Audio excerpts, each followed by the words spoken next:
My son lifted his glass before anyone else could speak. "Let's be honest," he said, smiling too widely.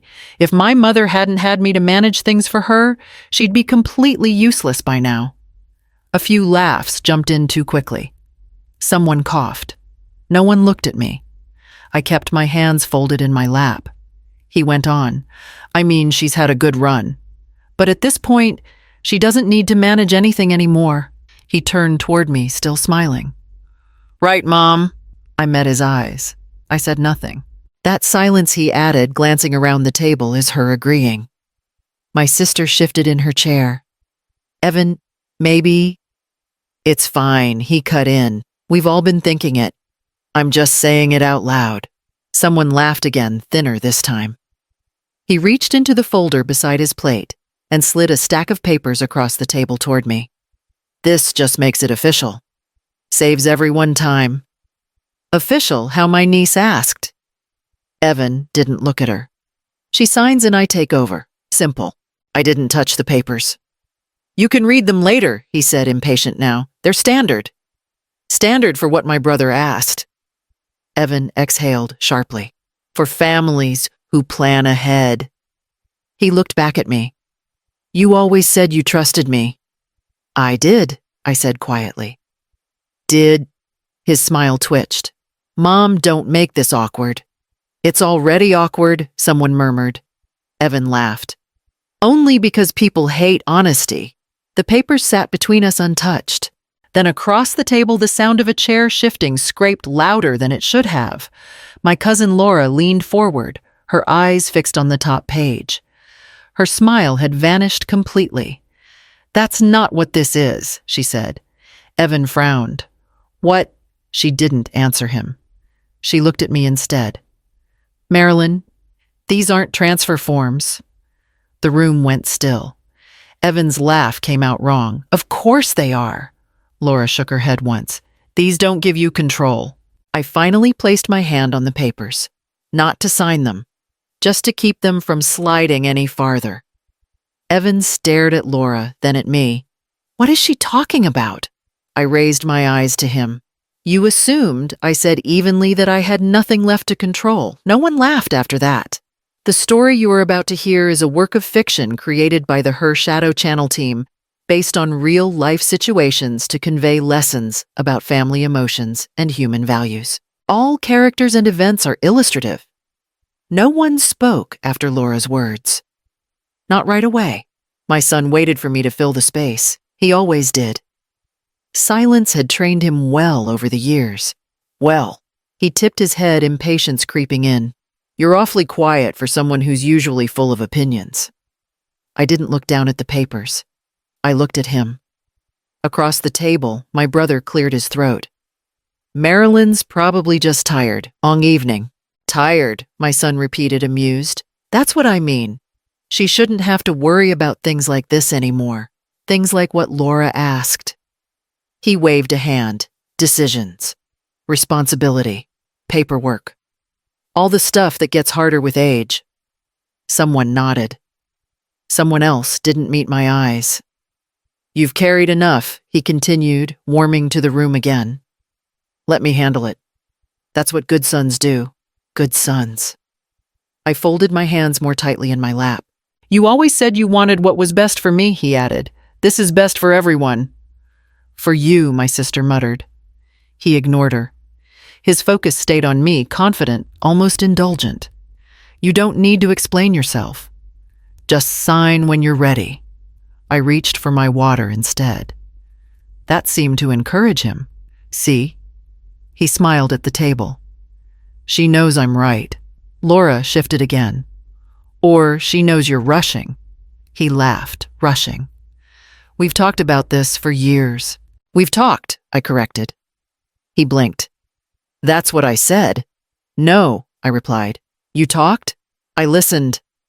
The smile on his face held, but something behind it tightened. He leaned back. "Mom, this isn't the time to get sentimental." "This isn't sentimental," I said. "This is precise." That word landed heavier than I expected. I saw it register even if he didn't yet understand why. He exhaled slow and controlled. "You're making this harder than it needs to be." I finally nodded. Not in agreement. In recognition. This wasn't a joke. It wasn't impatience. It was a claim. And he believed the room already belonged to him. He didn't start treating me this way overnight. It came in stages, small corrections, casual assumptions. You don't need to worry about that anymore, he'd say whenever I asked about a bill he'd offered to pay. Let me handle it whenever paperwork arrived in the mail. You've done enough whenever I tried to stay involved. At first it sounded like care. Then it sounded like dismissal. Across the table, he leaned closer to my brother. She gets confused sometimes. You've noticed, right? My brother stiffened. She seems fine to me. My son smiled, patient. You don't see it every day. I did not interrupt. I let the lie sit there unchallenged. He went on. It's not her fault. Things move faster now. Different world. A different world doesn't erase a lifetime of decisions, Laura said. That's sentimental, he replied. This is practical. Practical. That was his favorite word. He believed age turned competence into nostalgia. That memory replaced judgment. That time automatically transferred authority. Everything she has exists because someone helped her, he said lightly. Dad, me, family. My chest tightened at the casual rewrite of decades. I had signed contracts before he learned to shave. I had buried a husband and rebuilt a household without asking permission. I had made choices that kept roofs over heads and futures intact. But he saw only the end result, not the work, not the restraint. She wouldn't even know where to start without me, he added, glancing at the papers. That's why this makes sense to him. Because in his mind, ownership followed proximity. Presence meant inheritance. Silence meant consent. He had already rewritten the story where I became a footnote. A soft place he stepped over on his way forward. You raised me to be decisive, he said, turning back to me. This is me honoring that. I held his gaze. He believed everything I had was already his. He believed all that remained was a signature to catch up with his certainty. I learned early that signatures matter more than promises. My husband taught me that long before he died. He used to slide documents across the kitchen table and wait.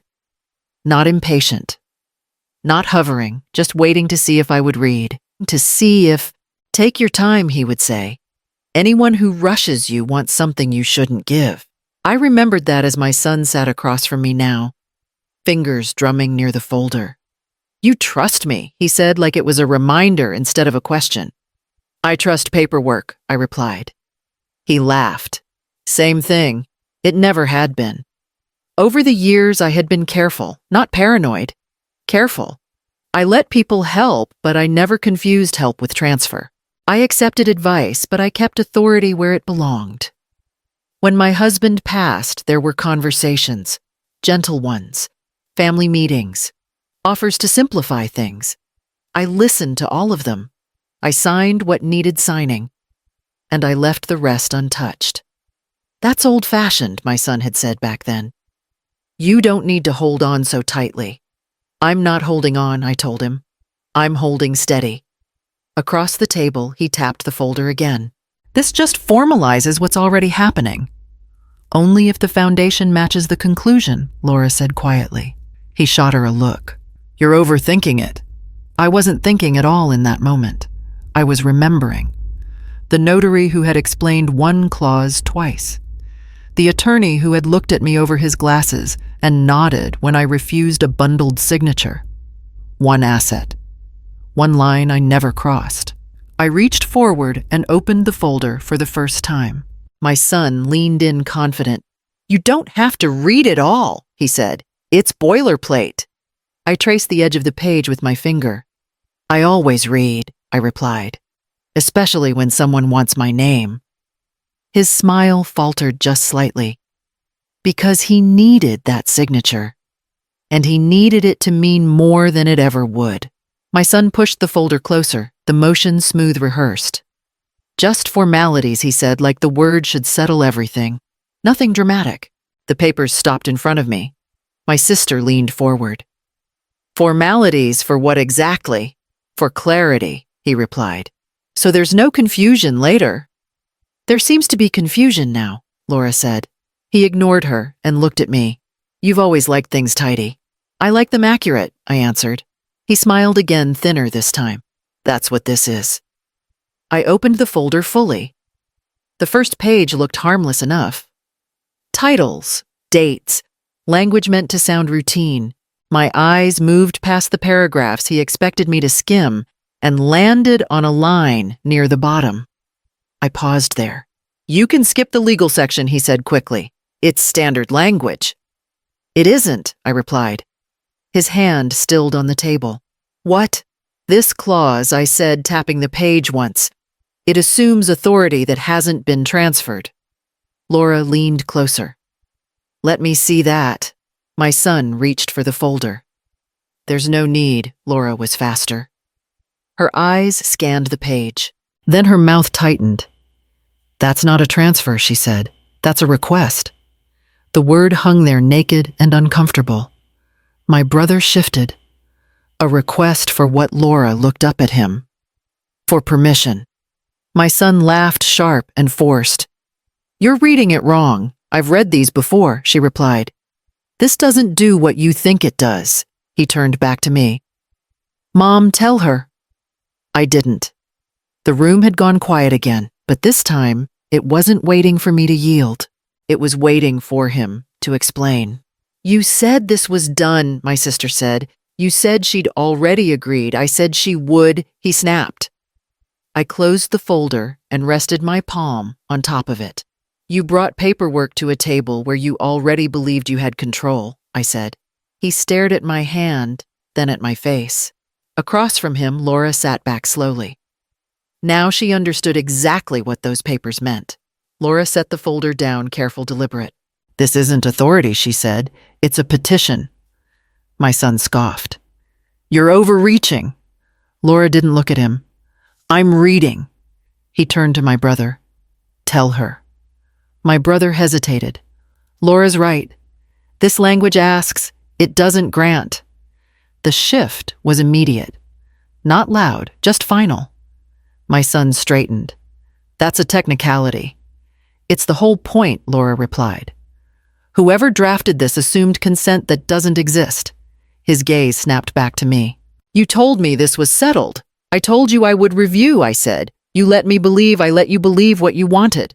The table stayed silent. No one rushed to soften it. He tried again, slower now.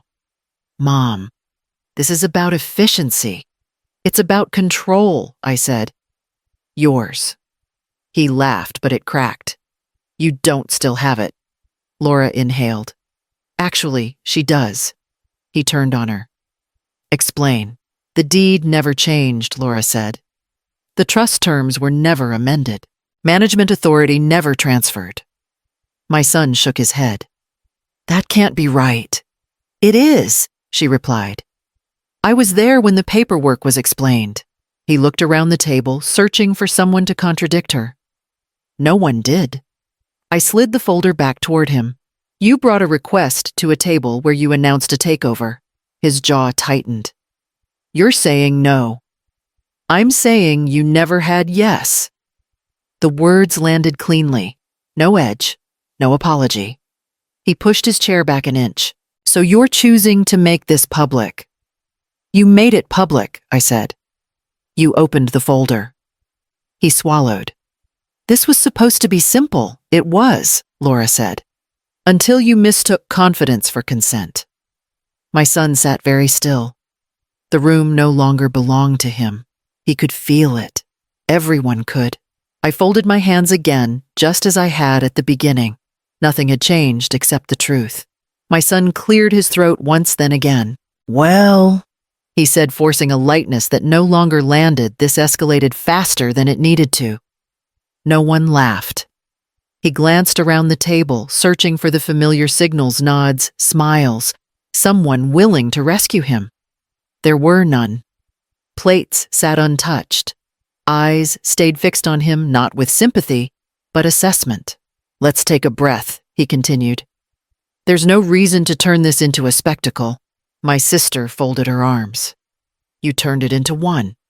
He ignored her. His attention snapped back to me. Mom, we can talk about this privately. There's nothing private left, Laura said. He bristled. This doesn't concern you. It concerns the truth, she replied. He stood halfway, then thought better of it and sat back down. The movement looked smaller than he intended. You're all acting like I did something wrong. My brother finally spoke. You announced control you didn't have. I was trying to help my son, shot back.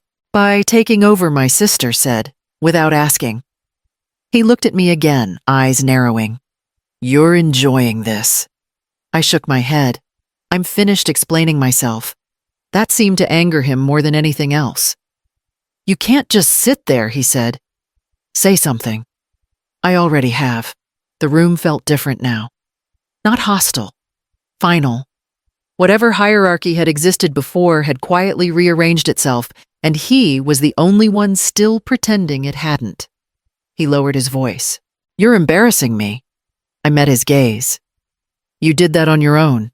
His mouth opened, then closed. He looked around one last time, hoping for an ally. No one moved. He leaned back, hands flat on the table, breathing through his nose. The confidence that had carried him in was gone, replaced by calculation. Not apology, not understanding, just the next move. I watched him try to rebuild authority that no longer recognized him. And I didn't offer a single word to help. The gathering thinned without ceremony. Chairs scraped. Goodbyes landed awkwardly. No one lingered long enough to soften what had already settled. My son followed me into the hallway. Don't walk away from me, he snapped. I stopped. I didn't turn around. You blindsided me, he said, in front of everyone. You chose the audience, I replied. He stepped closer. You let them think I was trying to steal from you. You announced control you didn't have. That wasn't my intention, he said quickly. I was trying to protect you. I faced him then. You were trying to replace me. His jaw tightened. You're reading it wrong. No, I said. I finally read it correctly. He exhaled hard, dragged a hand down his face. Fine. If this was about timing, we can fix that. We'll redo the paperwork. We'll talk to someone together. This isn't about paperwork, I said. It's about how easily you decided I no longer mattered. His voice dropped. I still love you. You love access, I replied. You love authority. You love the idea that everything flows through you. That's not fair. It's accurate. He shook his head. After everything I've done for you, you mean after everything I allowed? I said. Because I trusted you. He looked away, then back again, anger giving way to something thinner. So what now? Now I said you learn the difference between help and entitlement. He scoffed. You're really going to let this ruin our relationship? I'm not ruining anything, I replied. I'm refusing to disappear to keep you comfortable. His shoulders slumped. You're choosing control over family. I held his gaze. I'm choosing dignity. He stood there for a long moment, searching for the version of me that would soften, negotiate, absorb the impact for him. She didn't step forward. I walked past him, leaving the boundary exactly where it belonged. The apologies came quickly at first. Texts. Voicemails. Long pauses on the line where he waited for me to rescue him from the silence he had created. I didn't mean it like that. You know I was under pressure. We can fix this. I didn't respond. When that didn't work, the tone shifted. You embarrassed me. You let everyone turn on me. You could have handled this differently. I still didn't respond. A week later, my sister called. He's telling people it was a misunderstanding. That's fine, I replied. He's asking if you'll reconsider. I already did, I said. I reconsidered years of silence. The family adjusted faster than I expected. Dinners happened without tension-filled speeches. Conversations no longer stopped when I entered the room. No one asked me to smooth things over. Laura stopped by one afternoon. She didn't bring advice. She didn't bring updates. I just wanted you to know, she said. No one thinks you overreacted. I didn't react, I replied. I clarified. She smiled once. Exactly. My son tried one last time. He showed up unannounced, standing a little farther back than before, like distance might soften me. We're still family, he said. We always were, I replied. That didn't give you ownership. He nodded, tight-lipped. So that's it. That's it. He waited for more. An opening. A negotiation. I gave him neither. When he left, the house felt different. Not empty. Unburdened. I began to notice small things again. Mornings without dread. Evenings without rehearsed conversations. Decisions made without bracing for resistance. No one was asking me to explain myself anymore. And for the first time in a long while, that quiet didn't feel like loss. It felt like space. The house was quiet in a way it hadn't been for years. Not the brittle quiet of waiting. Not the careful quiet where you listen for someone else's mood before you move. Just quiet. Laura called in the morning. I spoke to the attorney. She said, "Everything stands exactly where it should." "I know," I replied. She hesitated. "You okay?" "I'm steady," I said. "That's new." She laughed softly. "You earned it." After we hung up, my phone stayed still. No messages. No apologies disguised as explanations. No pressure dressed up as concern. I made myself tea and sat at the table where my son had once slid the folder toward me like a conclusion. The papers were gone, now returned to wherever false confidence goes to regroup. The asset was still mine. The authority still intact. But that wasn't what felt different. For years, motherhood had taught me to bend first, to absorb tension so others could stand taller, to trade clarity for peace and call it love. That version of me had been useful. She had also been invisible. My sister stopped by in the afternoon. She didn't ask about my son. She didn't ask what came next. "You look lighter," she said. "I stopped carrying something that wasn't mine," I replied. She nodded, understanding exactly what I meant. Later, my son's name flashed on my phone. I let it ring. When it stopped, I didn't feel triumph. I didn't feel regret. I felt choice. That night, I locked the door and turned off the lights one by one. No one would argue with me about decisions tomorrow. No one would frame my boundaries as inconvenience. I had not taken anything from him. I had kept what was already mine. My name. My judgment. My authority. And the quiet that followed wasn't empty. It was mine.